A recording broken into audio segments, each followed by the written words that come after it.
চম্পাহাটি গতকালই বিস্ফোরণ ঘটেছে বাজি কারখানায়, একজন দুজন আহত হয়েছেন, কিন্তু সেটা বড় কথা নয়। বড় কথা হচ্ছে এই চম্পাহাটিতে গত কয়েক বছর ধরে বেআইনিভাবে বাজি কারখানা তৈরি এবং তাতে বারবার দুর্ঘটনা, মৃত্যুর ঘটনাও ঘটেছে। কিন্তু গতকাল বিস্ফোরণ, আজ রমরমিয়ে চলছে বাজি কারখানা।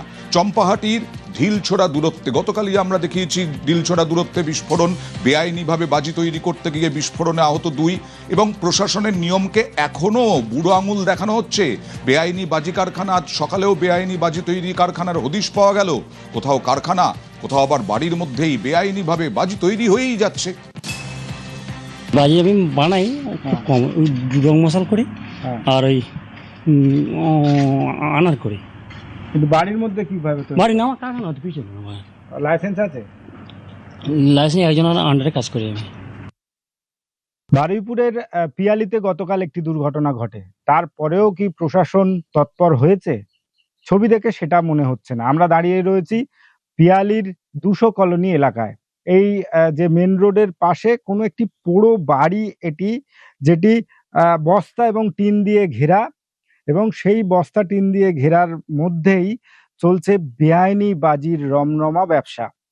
আইনকে বুড়ো আঙুল দেখিয়ে রাস্তার লোককে বা এলাকার লোককে চোখে ধুলো দিয়ে এইভাবে দিনের পর দিন বেআইনি বাজির কারবার চলছে পিয়ালির 200 কলোনিতে।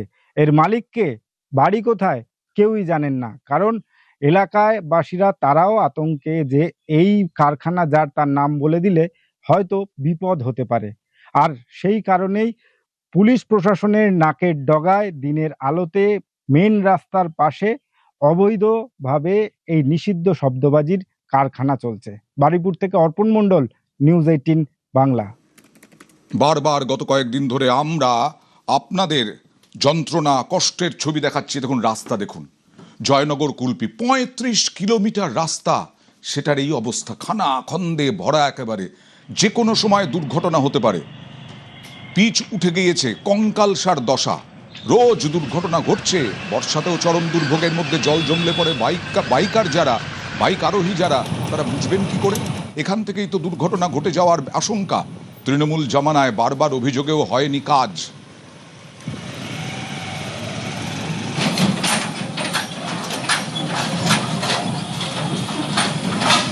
কিভাবে বড় বড় লরি যাচ্ছে, পাশে অটো, বাইক, যে কোনো সময় দুর্ঘটনায় পড়তে পারে।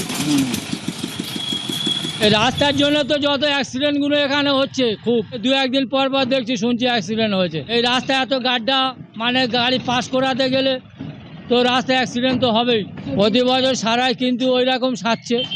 এতে বৃষ্টি হতে রাস্তা কিছু থাকে না, গাড্ডা হয়ে জল জমে আছে, সারছে ফের খারাপ আছে, চাপিয়ে দিচ্ছি, আবার হয়তো উইটো ফের সেই গাড্ডা হয়ে যাবে। অ্যাক্সেল কেটে আছে, কখনো টায়ার লিক হচ্ছে, টায়ার যা মানে সব বাদ দিতে হচ্ছে, মাঝে মাঝে ফেম চলে আসছে, কোনো ঠিক নেই। কন্ট্রাক্ট নিচ্ছে, কাজের মতো কাজ হচ্ছে না, আমরা পেরেছান, লোড গাড়ি নিয়ে যেতে পারছি না, হেঁটে যাচ্ছি। পিচের আস্তরণ উঠে গিয়ে কঙ্কাল সার চেহারা। কোথাও কোথাও দেখা যাচ্ছে যে বড় বড় ডোবা হয়েছে, আর যার কারণে সমস্ত গাড়ি চালক যাদেরকে দুর্ভোগ পোহাতে হচ্ছে এবং প্রতিদিন দুর্ঘটনা ঘটছে, এমনটাই জানাচ্ছেন এলাকার বাসিন্দারা। যারা গাড়ি চালাচ্ছেন তাদের বক্তব্য, প্রতিদিন যে টাকাটা আয় হচ্ছে তার থেকে বেশি হচ্ছে ব্যয়। প্রতি বছরেই এই রাস্তা সারাই হয়, কিন্তু ঠিক মতো সারাই হচ্ছে না বলে অভিযোগ করছেন গাড়ি চালকরা। কবে এই রাস্তার হাল ফিরবে তা নিয়ে প্রশ্ন রয়েছে এই এলাকার বাসিন্দাদের। ক্যামেরায় রফিকুল ঢালির সঙ্গে অর্পণ মণ্ডল, নিউজ 18 বাংলা, বারুইপুর। দক্ষিণ 24 পরগনার পর উত্তর 24 পরগনা। একটু ইস্যুটা অন্য। মদের দোকান বন্ধ করার দাবিতে পথ অবরোধ বাগদায়। মদের দোকান বন্ধ করতে হবে, এটাই দাবি এই মহিলাদের। আন্দোলনকারী মহিলারা, তারা হেলেঞ্চা গ্রাম পঞ্চায়েতের বাসিন্দা। পঞ্চায়েত অফিসের পাশেই মদের দোকান। আগেও দোকান বন্ধের দাবিতে বিক্ষোভ দেখিয়েছে মতুয়া মহাসংঘ। কথা বলবো প্রতিনিধি অনিরুদ্ধর সঙ্গে। অনিরুদ্ধ, পঞ্চায়েত অফিসের পাশে দোকান, কিন্তু কোথাও তো এরকম নিয়ম নেই যে হাসপাতালের পাশে বা স্কুলের 100 মিটারের মধ্যে মদের দোকান বন্ধের নিয়ম আছে। এখানে কি সমস্যা হচ্ছে এই মহিলাদের? দেখো, তোমাকে জানিয়ে রাখি যে উত্তর 24 পরগনার বাগদা ব্লকের হেলেঞ্চা গ্রাম পঞ্চায়েত অফিসের পাশে যে মদের দোকান রয়েছে, সরকারি লাইসেন্স প্রাপ্ত এই মদের দোকান, স্থানীয় সাধারণ মানুষের অভিযোগ যে এই এলাকায় মদের দোকান থাকায় নানা সময় সমস্যার সম্মুখীন হতে হচ্ছে। বিভিন্ন সময় যারা মদ্যপান করেন তারা উপদ্রব করছেন। আচ্ছা। তেমনই অভিযোগ তুলে পরবর্তীতে মথুয়া মহাসংঘের পক্ষ থেকে গত মাসের 17 তারিখে আন্দোলন করা হয়, প্রতিবাদ করা হয় মদের দোকানের সামনে। তাদের দাবি ছিল যে এই এলাকা থেকে মদের দোকান তুলে নিয়ে অন্যত্র যেখানে ফাঁকা জায়গা আছে সেখানে মদের দোকান বসানো হোক। সেই দাবিকে মান্যতা না দেওয়ার কারণেই আজ আবার বাগদা ব্লক মতুয়া মহাসংঘের পক্ষ থেকে বাগদা থানার সামনে বনগা বাগদা সড়ক, রাজ্য সড়ক, সেই রাজ্য সড়কে অবরোধ করা হয়। প্রায় 1.5 ঘন্টা এই অবরোধ চলে। পরবর্তীতে মতুয়া মহাসংঘের তরফ থেকে বাগদা থানায় একটি লিখিত স্মারকলিপি নিয়ে যাওয়া হয়। তাদের দাবি যে এই এলাকা থেকে মদের দোকান অন্যত্র সরিয়ে নিয়ে যেতে হবে। পুলিশের কোনো সেই বক্তব্য? দাবিকে মান্যতা দিয়েছেন। পুলিশ আশ্বস্ত করবার পরে প্রায় 1.5 ঘন্টা অবরোধ চলবার পরে সেই অবরোধ উঠে যায়। কিন্তু মতুয়া মহাসংঘের দাবি যতক্ষণ না পর্যন্ত এই মদের দোকান এখান থেকে অন্যত্র স্থানান্তর করা হচ্ছে তাদের এই আন্দোলন জারি থাকবে। প্রশাসন আশ্বাস দিয়েছে বলেই তারা আপাতত আজ অবরোধ তুলে দিয়েছে। এই দাবি নিয়ে মতুয়া মহাসংঘ মাতালদের কিন্তু সমস্যা, মাতালদের নিয়েই সমস্যা এবং তারাই এখানে আইন শৃঙ্খলা জনিত সমস্যা ঘটায়। অনিরুদ্ধ, একদমই এই এলাকায় বিভিন্ন সময় যারা মদ্যপান করবার জন্য ওই দোকান থেকে মদ কিনতে আসেন তারা এলাকায় বিভিন্ন সময় উপদ্রব করেন, তেমনই কিন্তু অভিযোগ তুলছেন।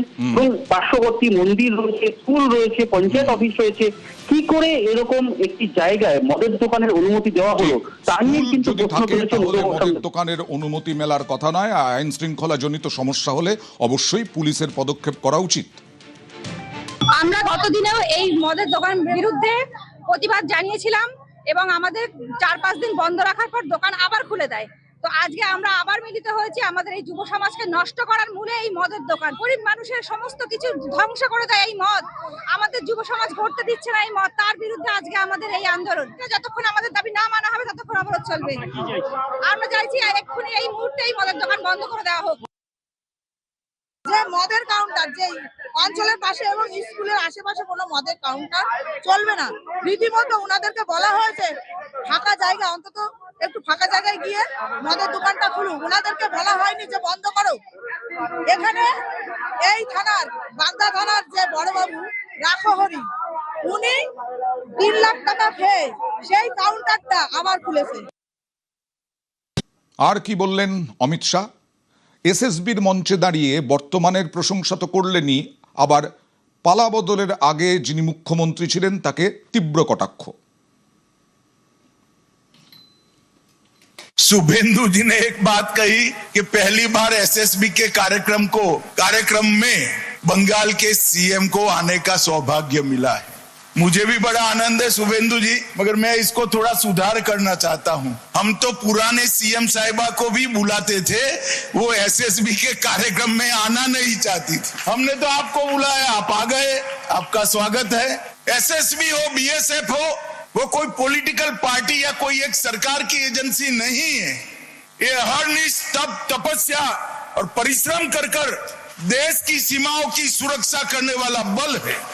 Irrespective of party policy, irrespective of party government, सभी राजनीतिक दलों को, चाहे बंगाल में हो या केंद्र में जो सरकार हो, सभी ने जवानों के साथ आत्मीय रिश्ता रखना चाहिए। বঙ্কিমচন্দ্রের মাটিতে বন্দে মাতরম বন্দনা অমিত শাহের। 150 साल के बाद और आजादी के 80 साल के बाद लाल किले से पूर्ण रूपेण वंदे मातरम का गान देशवासियों और दुनिया ने सुना। बंकिम बाबू की यह अमर कृति, जिसने हमारे आजादी के आंदोलन में न केवल गति भरी, एक लक्ष्य दे दिया कि आजाद भारत कैसा होगा। एक ही गान से, एक ही पुस्तक की रचना कर उन्होंने तय कर दिया कि आजाद भारत को सांस्कृतिक राष्ट्रवाद को गले लगाते हुए आगे बढ़ना चाहिए। दुर्भाग्य की बात है कि आजादी के बाद भी, देश के टुकड़े होने के बाद भी वंदे मातरम को कभी मन से स्वीकारा नहीं गया। मित्रों, गृह मंत्रालय ने एक विधेयक संसद में पारित कराया और पूरे वंदे मातरम को सरकारी कार्यक्रम का हिस्सा बनाने का निर्णय लिया। और ये ऐतिहासिक निर्णय, हर रोज स्कूल में जब बच्चे पूरा वंदे मातरम गाते हैं तब निश्चित रूप से वो राष्ट्र भक्ति की भावना से ओतप्रोत होते हैं। বারবার অভিযোগ করা হয়েছে যে পালা বদলের আগে আমাদের রাজ্যের সীমান্ত সুরক্ষাই ছিল সবথেকে বড় সমস্যা, আর এখন পালা বদলের পরপরই একেবারে মুর্শিদাবাদ, মালদা বিভিন্ন জায়গায় সীমান্তে কড়া নজরদারি চলছে। বিশেষ করে জলসীমান্তে মুর্শিদাবাদে প্রশাসনের বজ্র আঁটুনি, গঙ্গা পার্শ্ববর্তী এলাকায় ড্রোন দিয়ে নজরদারি পুলিশের, স্পিড বোটেও নজরদারি পুলিশের, পাচার বন্ধ করতে হবে, এই হচ্ছে প্রশাসনের টার্গেট। আগামী দিনেও নজরদারি চলবে বলে হুঁশিয়ারি।